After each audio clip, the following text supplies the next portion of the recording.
Hello, everybody, and I welcome you all at our online panel discussion by the Startup Leaders Club, devoted by inspirational leaders of innovation and drivers of change. And our today's discussion will be devoted to the Global Crisis 2020 as the fast track to the new reality Series 6. So we'll discuss disrupting industries, creating new business models, and finding new opportunities in crisis. And let me introduce myself. My name is Nadya Nesterova. I'm Independent Director of the Board of the National Alternative Investment Management Association and an advisor to a number of GPs in private equity real estate, venture capital, and hedge funds. And my co-moderator today is Jean-Paul Parigi, venture capitalist, chairman of a single family office. And our speakers today include Seth Page, CEO of Strategic Partnerships ThoughtPut, Wolfgang Gensch, president of the Uber Cloud, Anastasia Bez, Director of Operations of Cadena, Joel Moriarty, a CEO and co-founder of Raven 360, and Brady Williams, Chapter Leader in Film, and Raju Chavan, President and CEO of Cross Industry Solutions. And I'll give each of you a word to introduce yourself briefly. Anastasia, could you please join? Great. Thank you so much for having us. My name is Anastasia Bez. I'm the Director of Operations at Cadena. Prior to this, I worked at a think tank, the Center on National Security, focusing on civil liberties research. I joined Cadena just over 2 years ago. It's been a really exciting time. We launched our public blockchain, the first hybrid blockchain, in January, so that's live now. It can connect to a private permission blockchains. We have a smart contract language that does that, and we've had some pretty exciting partnerships recently with Cosmos and Polkadot, and collaborating with Chainlink. Thank you so much, Anastasia. Thanks. And Raju? Yes, my name is Raju Chavan. I'm a president and CEO of the company called Cross Industry Solutions. This is a company I started in 1999 after leaving Oracle Corporation, running Oracle for about 10 years. So, and in between, after 9/11, I got involved with some very top secret operation with the US government in Homeland Security with some of the big industry leaders like Lockheed Martin, IBM, Boeing, Raytheon. For the last 20 years, I'm focusing predominantly on the cross-industry solutions, which are bringing the innovative technology and building those one to address some mission critical issues. Now with this COVID-19, I'm involved heavily with the Health Human Services and some of the other agencies here in the US. Thank you, Raju. And Joy?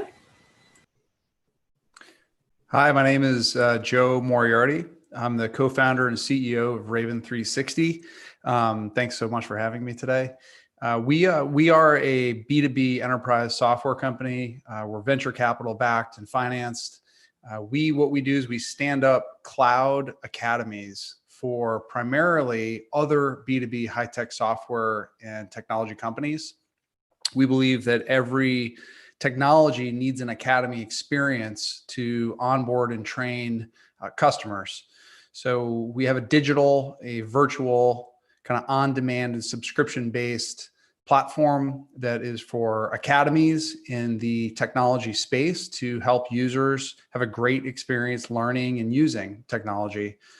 So we've seen some interesting impacts from COVID-19 that I certainly would be happy to talk through, and appreciate being on the panel. Thank you, Joe. And Seth? You're just muted. There we go. We had some problems with the echoes on my side. Thanks, everyone. Nice to meet you. Seth Page. I am the co-founder and COO of Throughput. We are an industrial AI company that uses your existing data and AI to find bottlenecks and constraints within your operations, free up working capital so you could reinvest it elsewhere in the organization.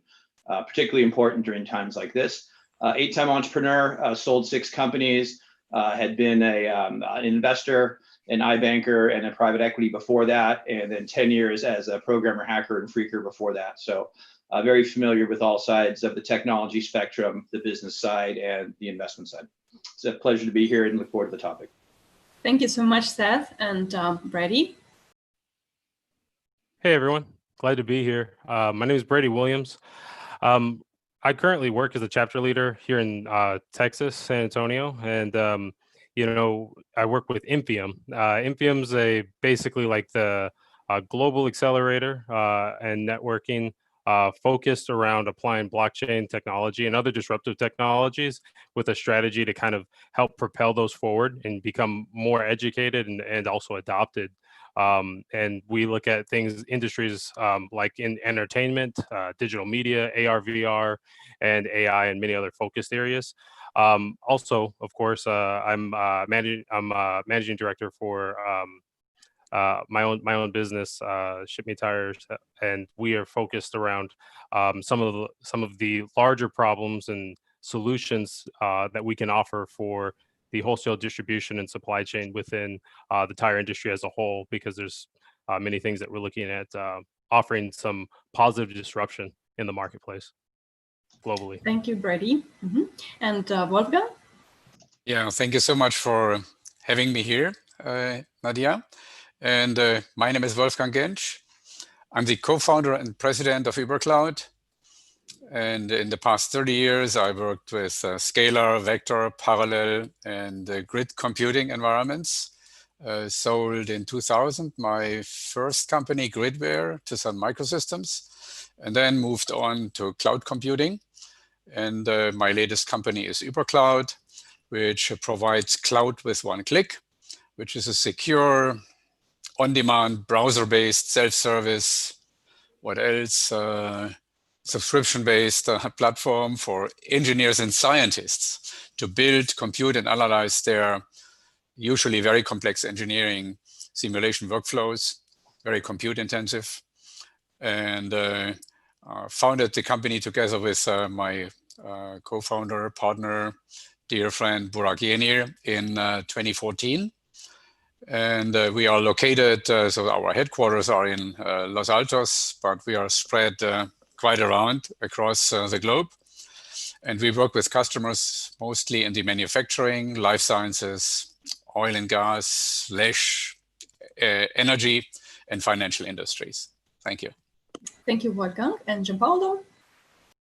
Yeah, welcome everyone. Gianpaolo Parigi here, a venture capitalist with keen interest on technology. And I'm also chairman of a single family office. I've invested in 5 continents and I've done deals in 5 continents. And the keen interest that I have in technology doubles up also with the advisory activity that I'm doing for a technology company to streamline their operations and raise capital. Let's start the questions today. We are lady on the panel, Anastasia Bez. Anastasia, which has been the first issue that you had to tackle when COVID hit? The first new task that you had to face? Well, right before COVID really got into full gear, our company actually went remote. And so we were a little bit ahead of the curve on that, but it was still a new situation going completely remote.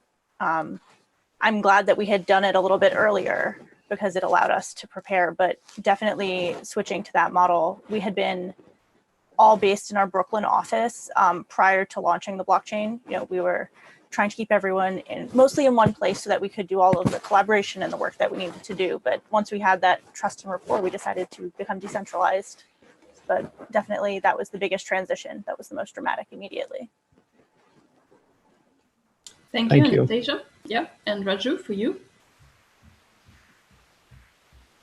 Yeah, for me, I think one of the biggest challenges we face is initially that since we operate in the vertical, many industries, and I went actually virtual almost 15 years ago. So we are way ahead of the rest of the people of doing this one virtually.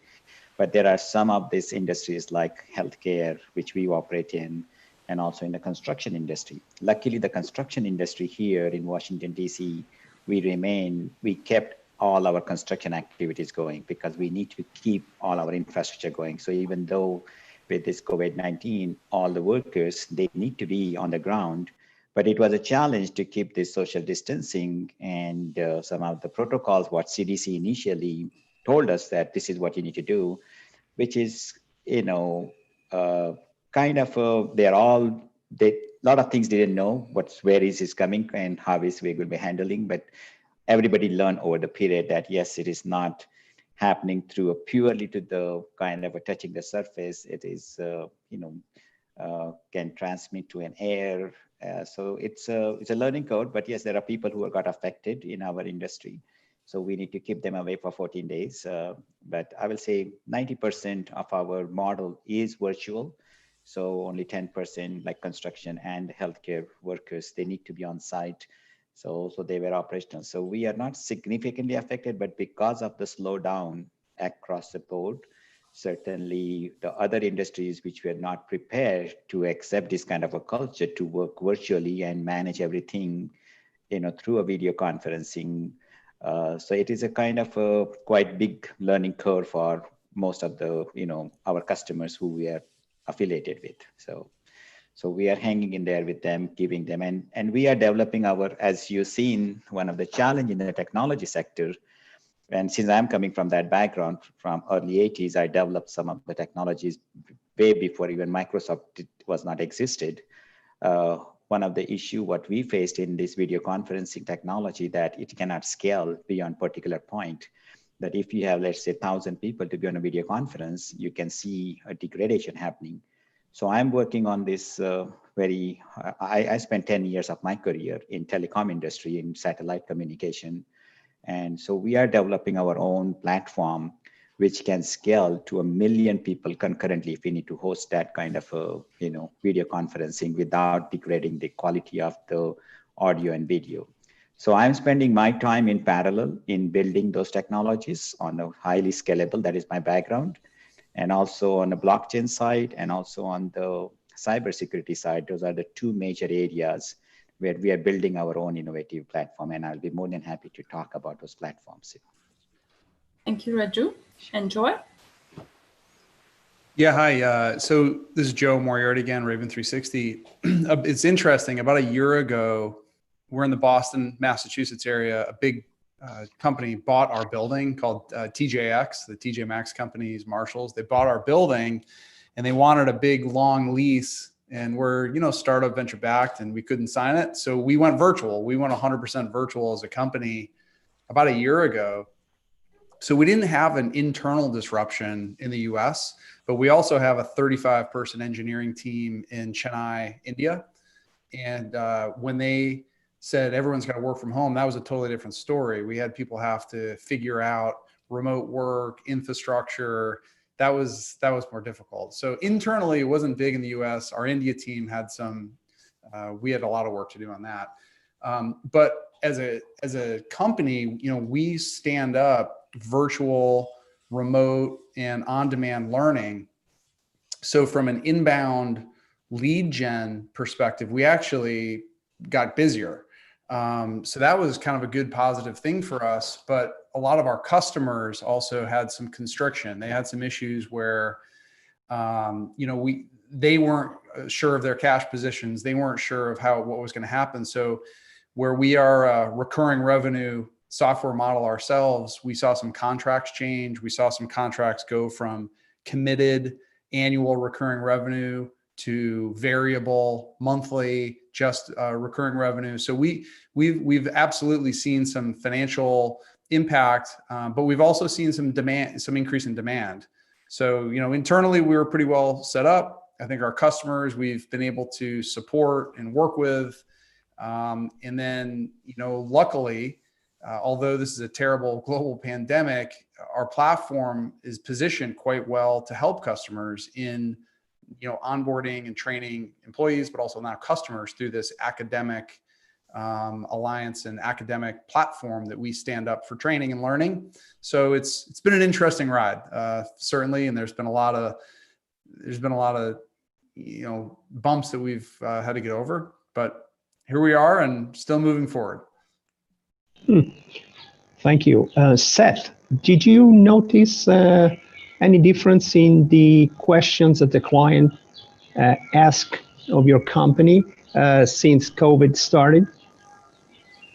Yeah, for sure. I mean, I've been remote since 99, 2000, my first startup with a dedicated DSL line. So we didn't have any disruptions there because we run people 24/7. The kind of questions that were coming in, people use our software to to find waste and inefficiencies in their operations so that they can free up working capital. Typically during good times when everyone's making money, they're looking to become more profitable, right? So that they can get in the higher range of their EPS and beat the analysts. What we're seeing now is that people are finding any way to even become profitable at all, right? Overnight, their demand may have just disappeared. Their supply chains are disrupted or volatile. In some cases, demand has spiked and gone through the roof. But in either case, the typical legacy demand forecasting software that they use months in advance to try to figure out what demand is going to be had completely failed them in a black swan event. They're dealing with volatility with very little insight into their overall system because they have these data silos, and they were coming to us to accelerate their projects to say, hey, these pilots we've been doing with you at 1 or 2 or 3 factories have been going well. How quickly can we roll them out to many more?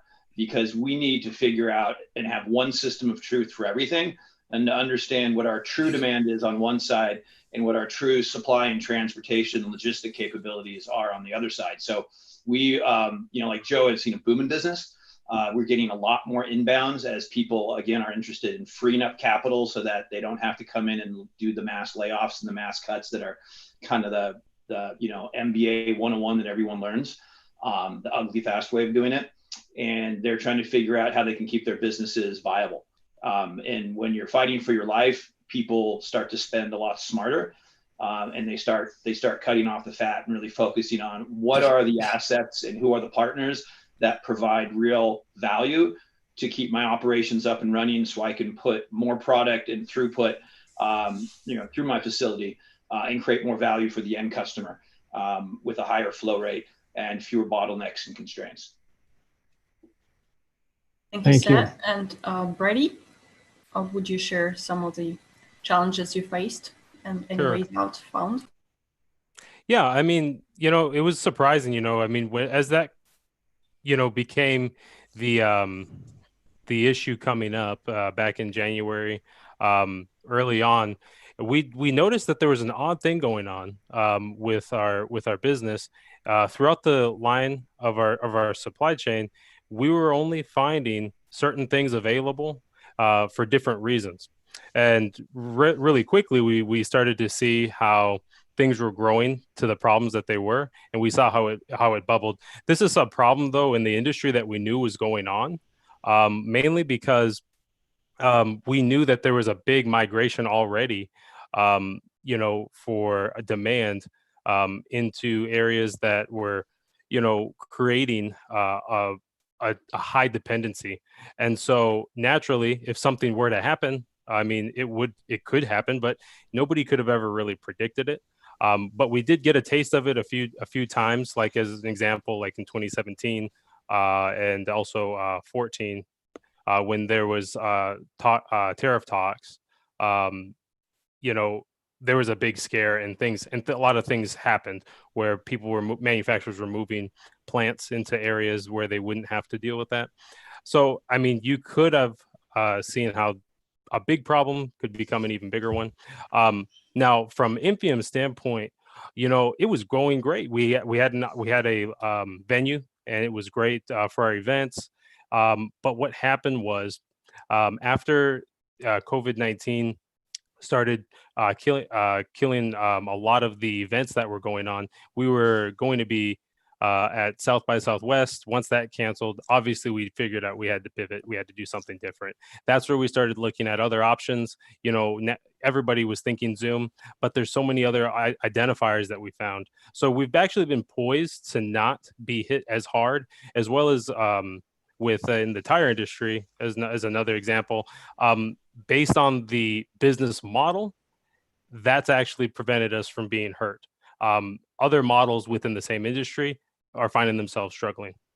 So I think it's really a matter of positioning and keeping a simple approach for the operations that you're going to be taking.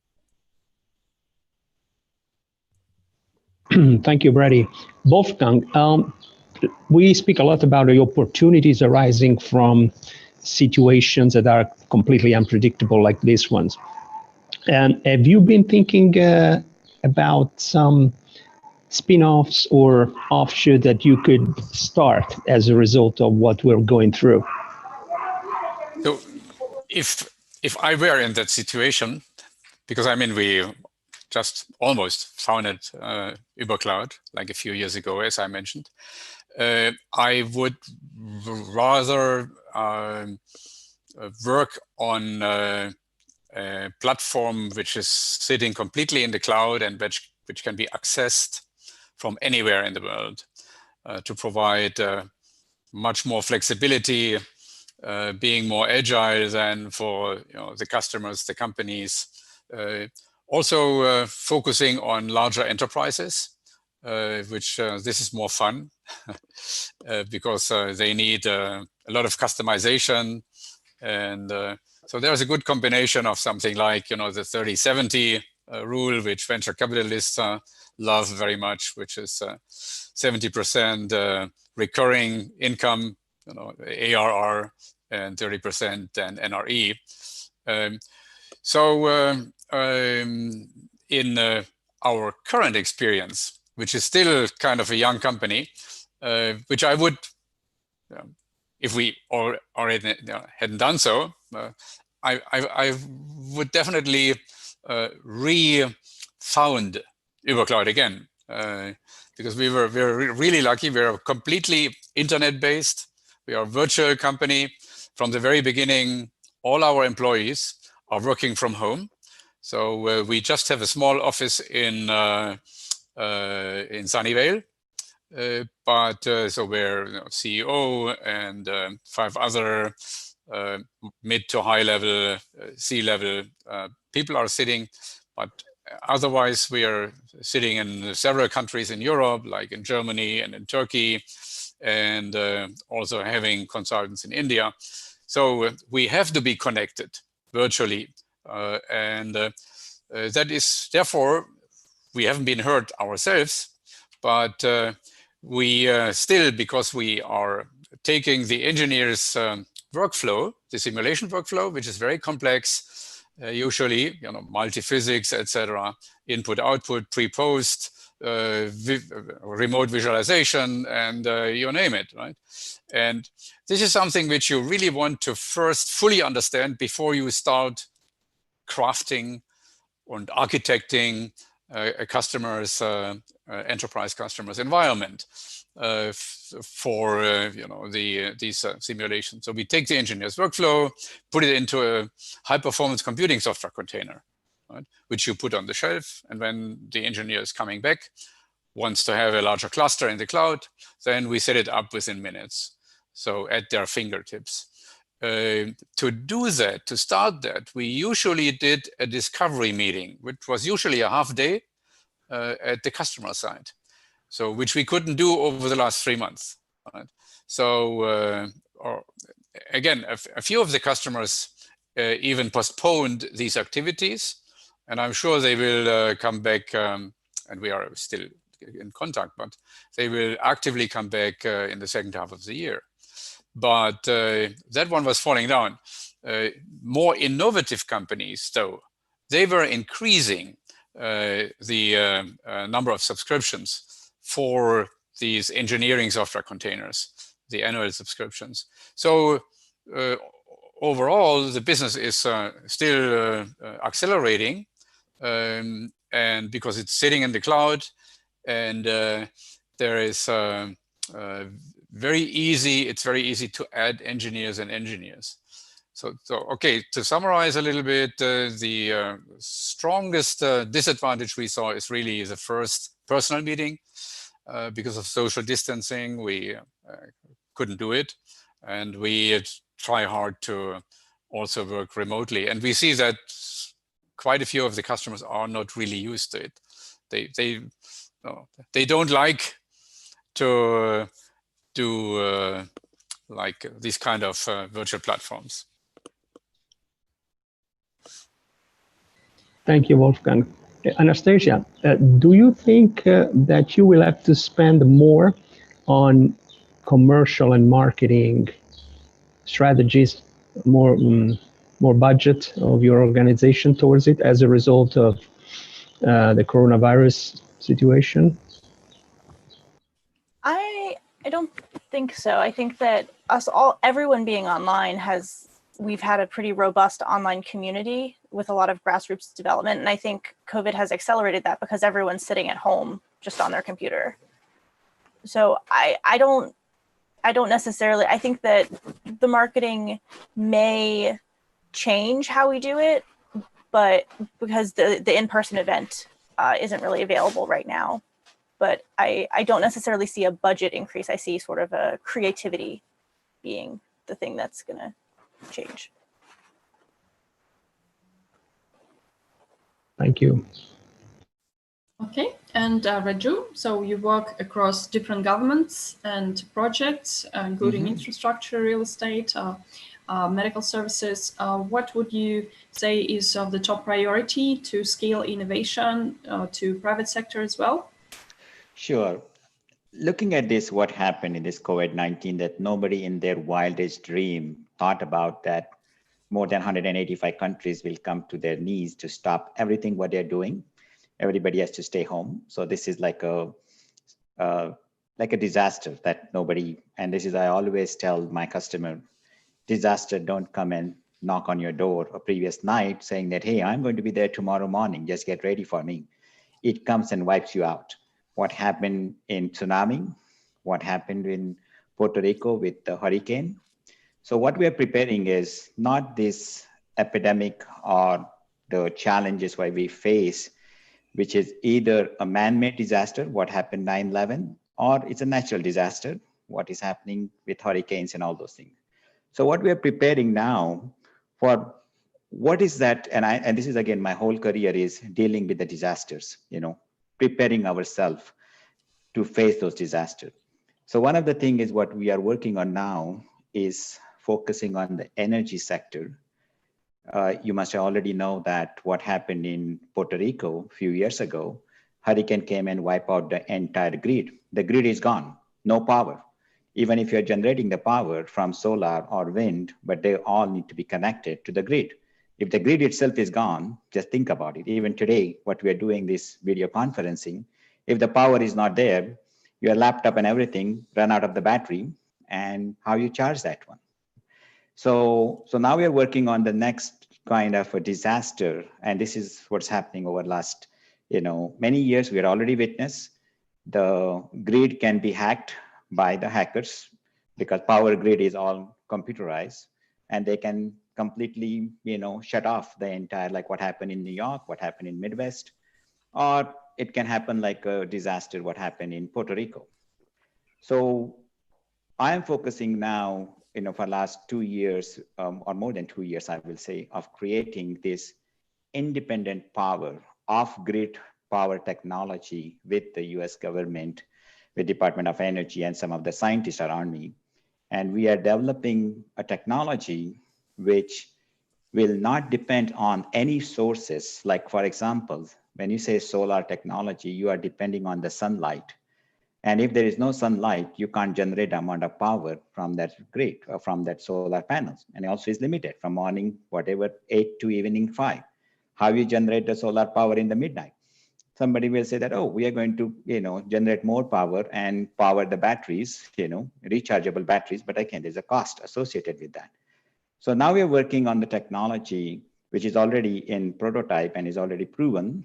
We haven't yet deployed. We are only using it at the very top secret operation within the US government to power our Air Force bases, Army bases where we need the power. If government, let's say, if we have the base in Iraq or Iran or somewhere in foreign countries and they pull the trigger on our Army bases power, how we help them to keep running. So we are testing this technology, which is developed from nitrogen, air nitrogen. So it's a nitrogen to, gasification of that nitrogen, bringing from, air into the liquid and then expanding that one and creating that LN2G technology. So it's a very interesting technology we are testing. And I always look forward 25 years from where we are, So the reason I moved here in the remote area outside Washington, DC, about in 99, I kind of stayed close to the power grid. So that way, whichever the technology I develop, I can hook up that power grid quickly. So I'm basically sitting here on a 25-acre land next to the power grid, and I'm working with the county here to test these technologies, which we can push it to all the hospitals and schools and all the police station and all the fire stations. So all this necessary, must operating, kind of things we need the power to source it. And so this technology is like a microwave oven you have in your house. So everybody can generate the power themselves. They don't have to depend on the grid technology. So this is the one area which, I'm working, and that's what I always, last 20 years, I'm working remotely from my house. I'm always involved with that. The other one is we are partnering with the University of Maryland and the Montgomery College to develop a next wave of hacking going to happen. So when you are looking at all the hacking happening, all this, stealing of the information from your computer, from your cell phone, any device which you connect, whether it's a cloud computer, it doesn't matter. They can hack. If they're able to hack it, our NSA computers, there's no technology today can say bulletproof that it is hack proof. So I'm involved in doing another research over the next last few years is developing, you must have heard the term IP-less network, but nobody has built really the IP-less network. So I'm working on that one to make it your computer, literally if a hacker need to hack any of your device, whether it's your iPhone or your phone or your computer, they need to know the IP address or the MAC address or whatever. So we are working on that research of developing this IP-less and address-less technology. Even when we connect to your computer, everywhere, like you go to the ATM machine to put your ATM card, you need a password, and this password with current technologies easily hackable. Whether it's a 256K encryption, PKI, it's a joke. It's basically you put that private key on your computer, and the hacker comes and they take your key and they can able to penetrate to anything what they want. So we are making it a passwordless, and also we already built a multi-million bit encryption. We are extending that one to 4 million bit encryption, and we are dividing that key, not keeping only one key on your computer. We are dividing into 7,000 plus segment and storing into the different 7,000 computers and encrypting each of this segment of the keys 1 million times. And also on the top of that one, we'll have a master key, which is nobody knows in which database we kept it. This is again a proprietary black box database we're developing. So we are making the hackers more kind of making their life difficult. I won't say impossible. There's no such thing like in this world you can say is impossible, because the rate at which the technology is growing, everything is possible to reverse it the way they want.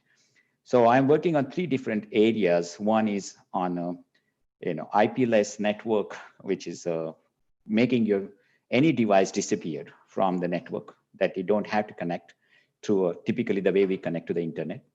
The second one is this energy sector, where we had to create our own off-grid energy source, so that way we can lighten up our own house or whatever you want. And the third thing is working also in the government sector to see what is the next disasters as we are expecting to happen. So I'm working closely with Health Human Services, CDC, and all those people here.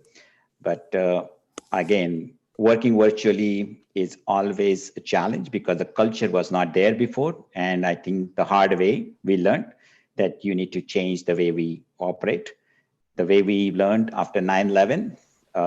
And now this is another, lesson learned. And the third is coming is if just imagine we do not have the power. People will say that, yeah, we can run on a generator, but how long you can run on the generator? And everybody cannot afford to have a generators. It's costly. So we are working on this next disaster, which can put you completely shut down the way we shut down for the last few months. Thank you very much, Raju. And Brady, what are your acceleration programs are mostly focused on right now? One of the biggest ones has a lot to do with one of the things that I think kind of keeps everybody engaged. I think all of us would agree that we've been invited to a lot of video calls as well as also events, and we're happy to join them. But you can find that we're kind of dealing with a lot of people casting lots for our time. And so we can get fatigued with a lot of the meetings. So, there's the idea of, virtual meetings, but just with a new spin on it. I mean, everybody's familiar with, VR and all the excitement around AR and VR. I like the idea of what one of the companies is doing that's focused around allowing for more than just the meetups and the meetings to take place there. That maybe just gives a new spin to it, but then also some of the ideas that um, spin off from that, which lead into other things that just aren't feasible right now. Because even though it's great to be able to access things virtually or wirelessly, apart from everybody with social distancing being as important as it is, we still want to connect with people in a way that feels tangible. And so I think this is just one iteration of offering that connectivity so that people can, lead to a better development with one another as they work. And then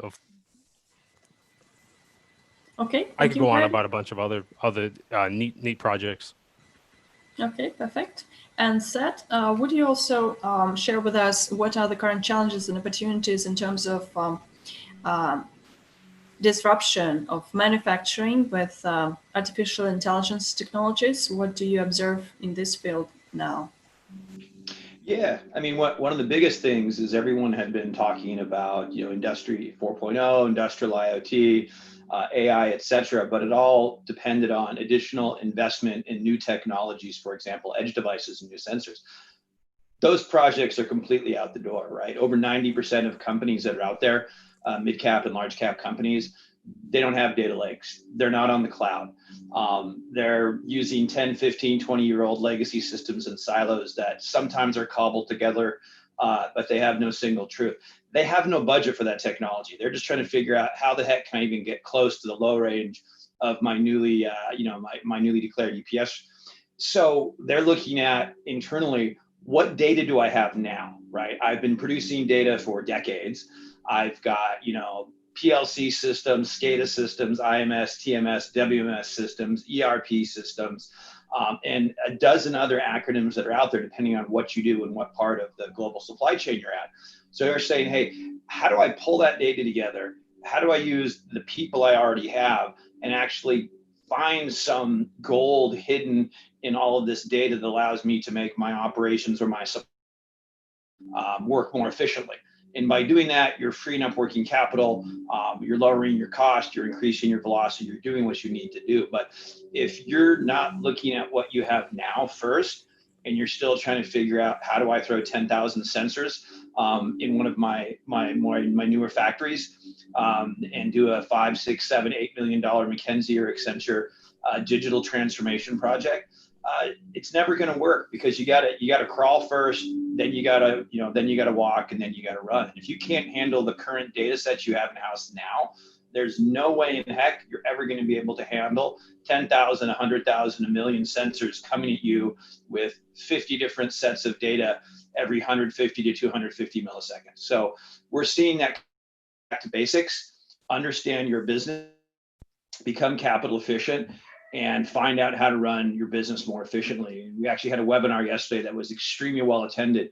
Over 150 different CEOs, CFOs, and COOs from some very large and mid-cap corporations attended just to speak with some experts we brought on board and our CEO specifically about how to do that, right? How to do more with less, how to use your existing infrastructure in your existing people, in your existing disparate siloed data sets to solve your existing problems. And what that allows you to do, if you make that small investment now, it allows you to get ahead of your competitors. And it allows you to come out of the COVID curve much better off than your competitors are because you're focused on, okay, now that I've got my engine running better and I've got the basics down and I've freed up the working capital, I could reinvest that forward into these projects that my innovation folks are about doing. But unless you do that, you have no budget to do that, right? People do not have additional cash. unless they happen to be one of those handfuls of companies like Zoom or Microsoft that are actually growing during the downturn. Most manufacturers, supply chains, transportation, critical infrastructure companies do not have cash lying around. And if you're private equity backed, good luck. I mean, you're in such a narrow band of how you can operate your company that the only way to free up budget is to operate more efficiently to free up that cash flow, because you're already leveraged to the hilt from the private equity firms and your senior lenders and your mezzanine lenders. Thank you, Seth. Joe, picking it up where Seth just left it, if you had two suggestions for a colleague on a startup to crawl before walking, what would be your two crawl suggestion, to your colleague?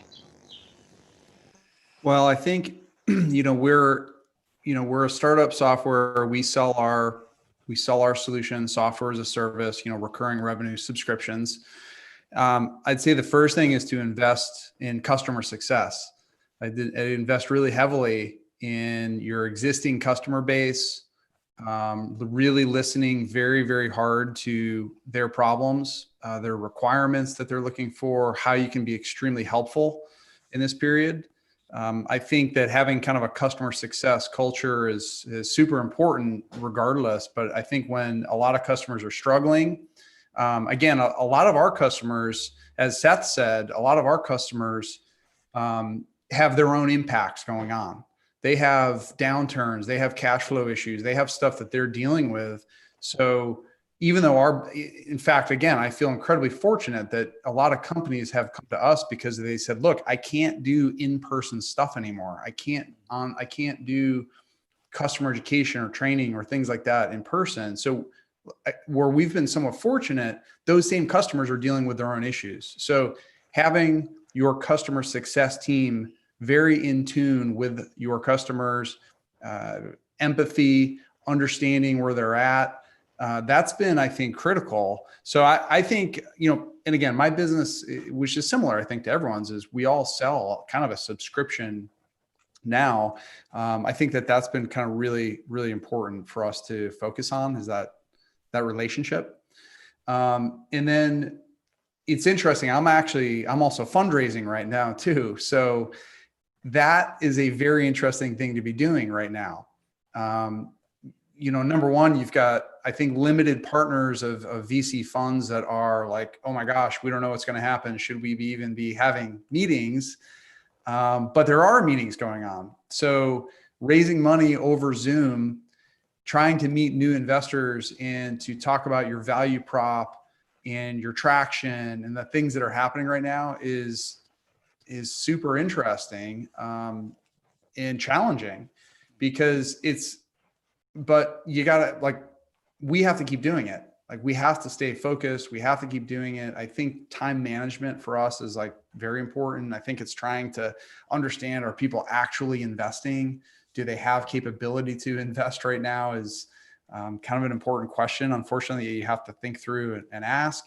And then trying to convey that you have a business that is doing well in a global pandemic is a very tricky kind of situation.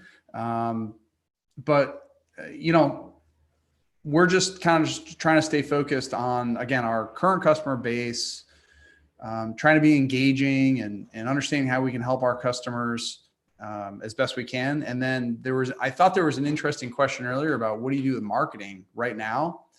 And we're trying to just convey kind of how we can be helpful, the most helpful that we can during this period. And again, understanding that this is a rough time for a lot of companies. This is a rough time for a lot of people. So how do you convey that marketing? And we're probably not spending as much as I would like, but because we also have to be somewhat conservative with our spends. And just because everyone says, if you read anything about VC and any startup financing, it says you better be able to increase your cash runway as far as you possibly can. Even though I don't want to do that, you still have to do those things as well. So I think those are the things, just for people in my situation or my colleagues, is you really do have to be conservative. You have to be really empathetic with your customers and customer success. And you still have to stay focused on fundraising if that's what you're trying to do. So I think those three areas are what kind of keep me awake at night. And that's how we're just trying to operate as best we can. Very good suggestions, Joe. Thank you so much. I would add just one caveat. I would say, as an investor, you can taxi to runway, but you cannot taxi the runway. The runway, you gotta really use it at maximum power to take off, or you're gonna overshoot it. So that's where the challenge is. And Anastasia, why is it that in this situation that we're living, we see two types of companies at startup levels, the one that are utterly optimistic and the one that are absolutely depressed and pessimistic? How do you read that? I mean, I think on a personal level, a lot of people they're going through a global pandemic personally, and that's a traumatic experience. So that's going to bleed over into how people are presenting their companies, I think. But I also think that some companies may just be in a position where they can pivot, or they can realign what their mission is with what the current situation is, and make sure that it's something that's viable and something that can keep happening. And I don't know if I'm not sure if pessimistic is doomsday or pragmatic. I mean, I've seen a bunch of things across the board where it's been like something is ending or people are just preparing for the worst. And I think that there's sensibility in preparing for the worst, in that you want to be able to be resilient and survive it. But it also makes sense to brainstorm and to think about how you can, do something that's needed. I mean, we've been trying to work on a distributed application for COVID test diagnostic stuff, which isn't something we would have been doing in January. And it's, but this situation has given us the possibility of exploring something new that may be able to help people. So that's what I think. Thank you very much. Yeah. Mm-hmm. And Wolfgang, what would you share as part of your advice to those companies who are also fundraising during this pandemic?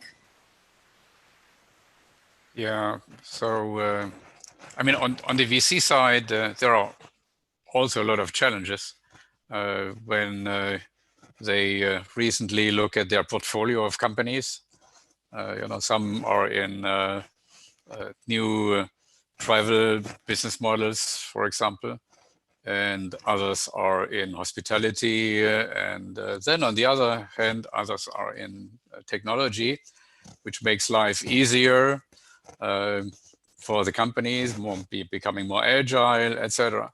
So I know from a few of them who are now sitting together and saying, okay, this company will certainly survive, this will not survive, and this will not survive.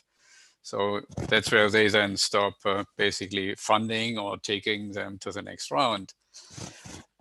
So the only real good way in that respect is looking at the markets which will flourish, which will come out of the crisis even stronger.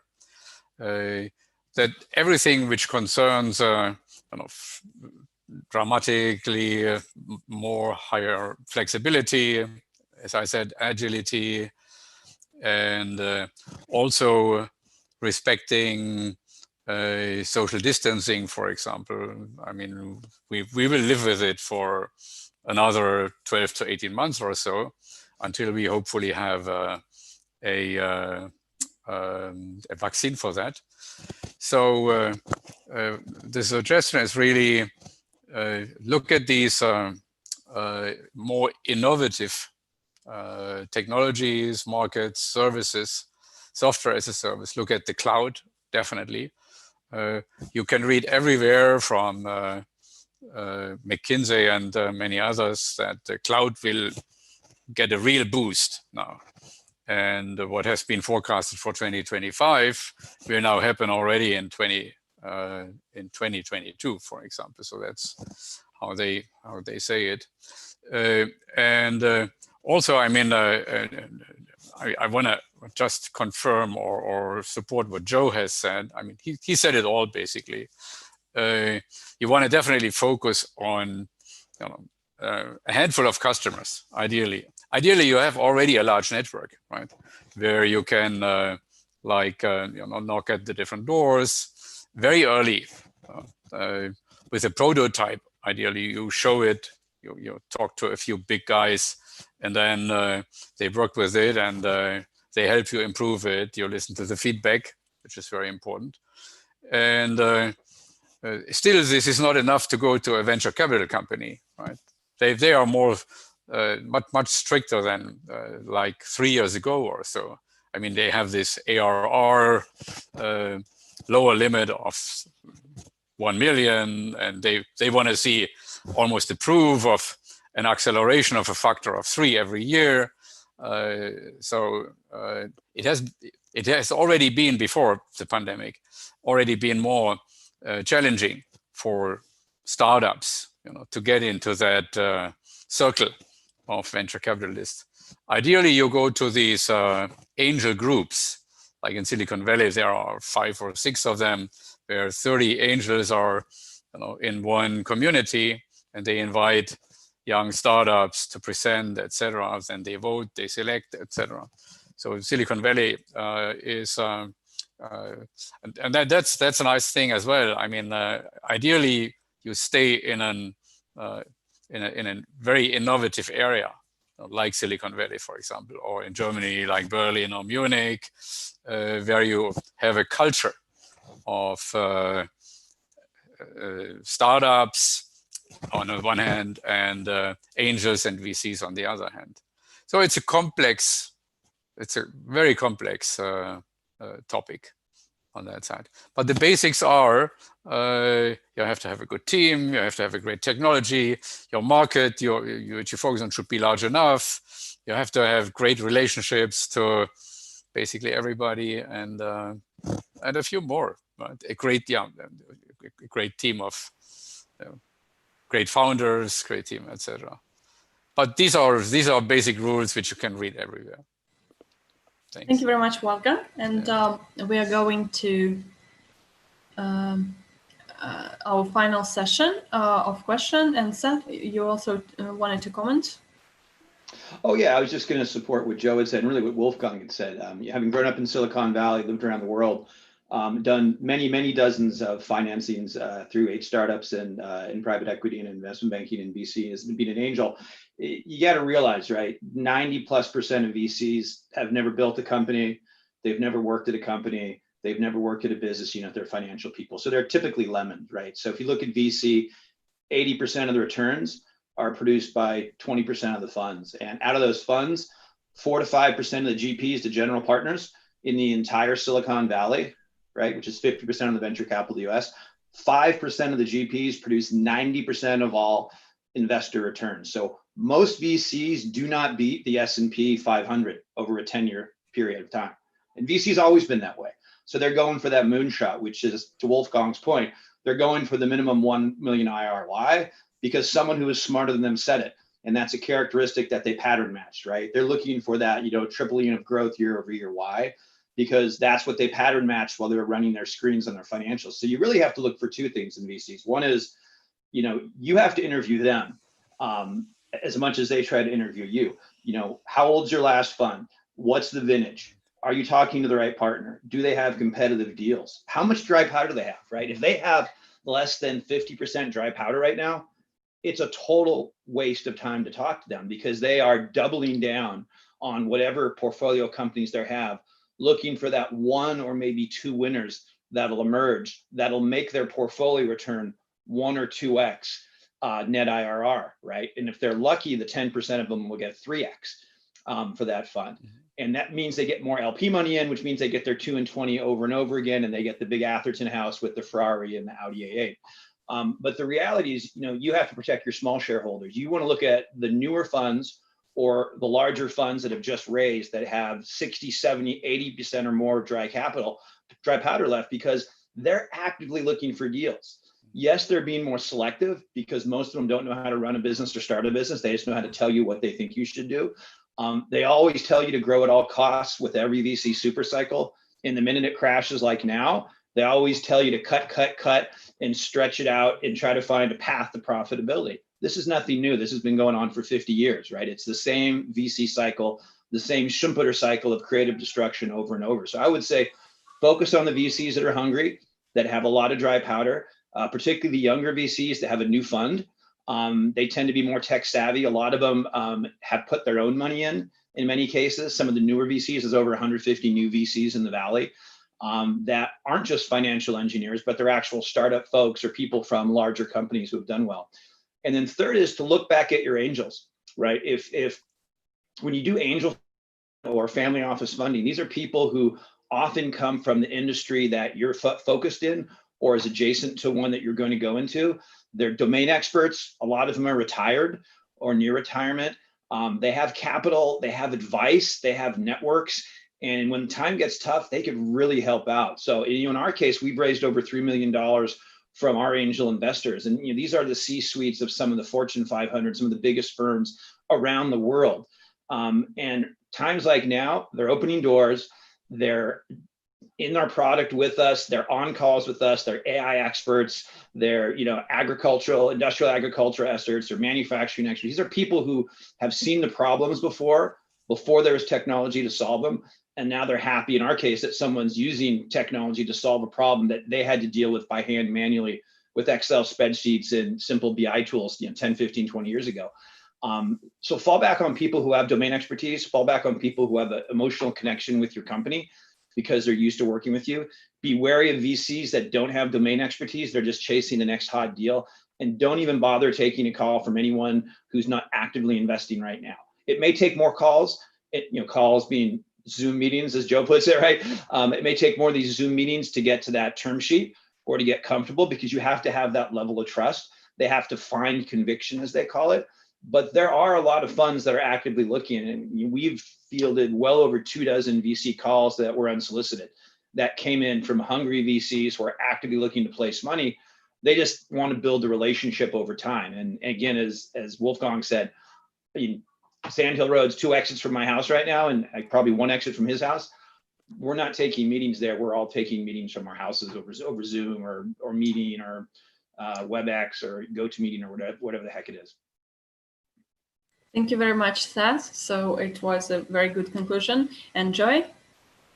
I just wanted to, if I could just say one thing, that was really funny, Seth, only because my board, by the way, said to me as soon as this hit, they said, well, they were like, grow. As soon as this happened, they said, you better cut everything you possibly can. You better conserve as much cash as you possibly can. And by the way, you also better get out fundraising right now. And we're only giving you more money if you get a net new investor that you can get in right now. So it's just like, it's hilarious. Like everything you just said is like my life that I'm living. So I appreciate that. Thank you. We should afterwards. Yeah. So that's why we actually have this Startup Leaders Club, so that investors and serial entrepreneurs could join together and align their interests, especially during this pandemic, and so that we could team up with our peers from different industries, backgrounds, geographies, to find new solutions to go, and find new synergy effects.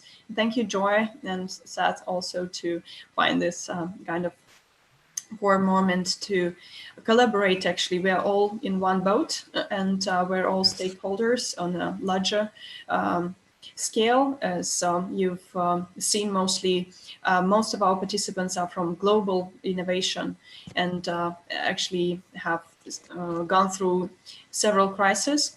And thank you all for participation in our today's Startup Leaders Club, and I welcome you to join our further events and keynotes. I know that a number of our participants, such as Raju and Seth, are preparing also keynotes and masterclasses for our audiences, which are serial entrepreneurs and VC investors.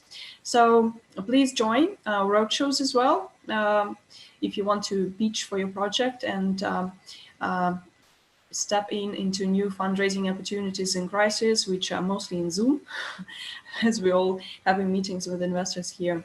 Okay, good luck, all the best, stay healthy, and all the best wishes